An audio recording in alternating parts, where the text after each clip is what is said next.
Hello all. How are you doing? Hoping that you are doing good. In this video we are going to discuss some more important questions in compound interest. So let's get started. The question might be looking very bigger, but the way of solving it very simple. So let's see the first question. Neha had a sum of money. 3/5 of the total money she invested in scheme A for 8 years and rest of the money she invested in scheme B for 2 years. Scheme A offers simple interest at a rate of 18% per annum, whereas Scheme B offers compound interest at a rate of 10% per annum. If the total interest received by Neha is 1422, what was the total amount invested by her in Scheme A and Scheme B together? The question they are asking is that Neha had a sum of money. We don't know that money. She divided that money into two parts. One is 3/5 and another is 2/5. So 3/5 of the money she invested in scheme A, that which provides simple interest for simple interest. She invested there for a time period of 8 years and the rate of interest there is 18% per annum. The remaining 2/5 of the money she invested in another company. It offers compound interest and there she invested there for 2 years and the rate of interest is 10% per annum compounded annually.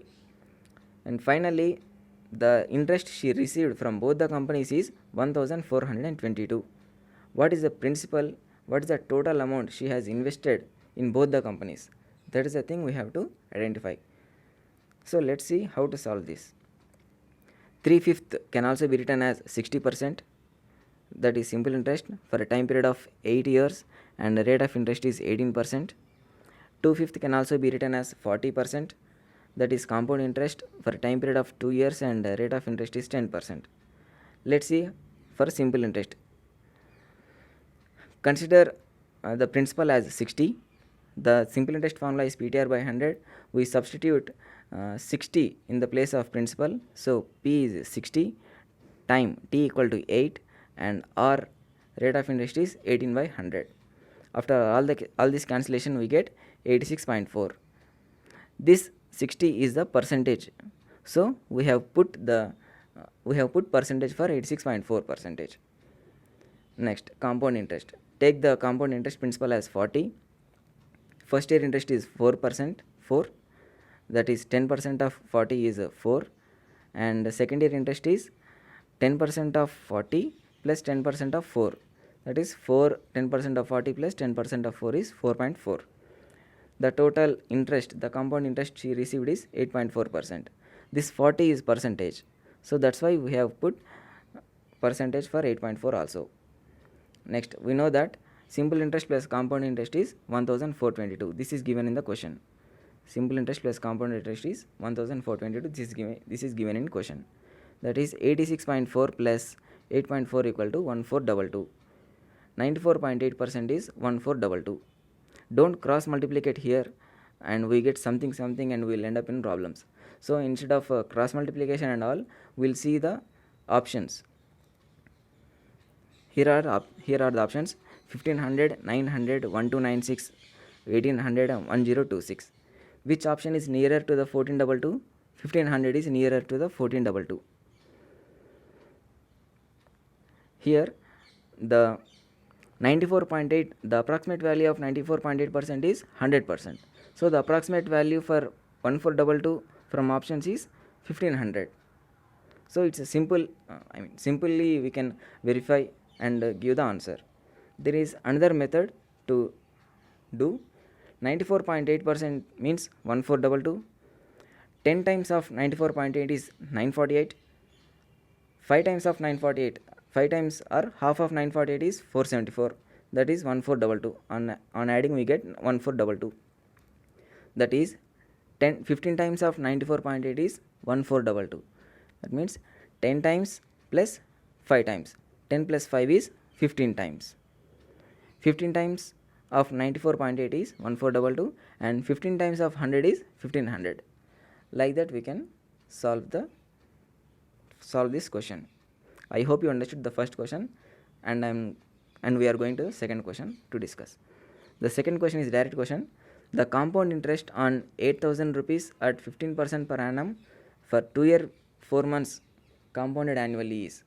In this question, the principal 8,000 is given, rate of interest 15% per annum is given, time period 2 years 4 months is given, and they are asking to find out the compound interest. This is 2 years 4 months. Let's see how to solve this. The principal is given as 8,000. Principal is given as 8,000. Rate is 15% per annum, and time period is 2 years 4 months. Here is the principal 8,000. First year interest is 1,200. That is 15% of 8,000 is 1,200. And second year interest is 1,380. 15% of 8,000 plus 15,000, 15% of 1,200 is 1,380. Don't calculate all the 15 by 100 into 1,200. We can simply calculate like this. 10% of 1,200 is 120. 5%, that is half of 120, is 60. So 120 plus 60 is 180. Like that we can solve 15% of 1,200 orally without taking paper and pen. Without taking paper and pen we can solve like this. 10% of 1,200 plus 5%. 5% means half of it. 120. 120's half is 60. 120 plus 60 is 180, like that. And finally 4 month interest is 429. So on adding all this 1,200, 1380, 529, we get 3109. The answer is 3109. Option C is the right answer. There is a trick to identify the 4 month interest. In two ways we can do it. 15% of 8,000, 15% of 1,200, 15% of 1380. Sum up all these and divide it with 3. Why with 3? Because 12 months by 4 by 3 equal to 3 4s are 12 months. When the duration when 12 months is divided with 3, we got 4 months. In the same way, when 12 months interest is divided with 3, we get 529, 4 month interest. There is another way, that is 5% of 8,000 plus 5% of 1,200 plus 5% of 1380. We can get 529. Why 5% means 15% interest is for annum. 15% interest is for 12 months. But what we have to get, we need the interest for 4 months. 4 months means dividing the 15 with 3. 3 5 is 15. For that sake, we have taken 5% of all these. 5% of 8,000, 5% of 1,200, 5% of 1380. I hope you understood this answer. And tomorrow part 6 is coming. Till then, thank you for watching. Keep learning and be happy.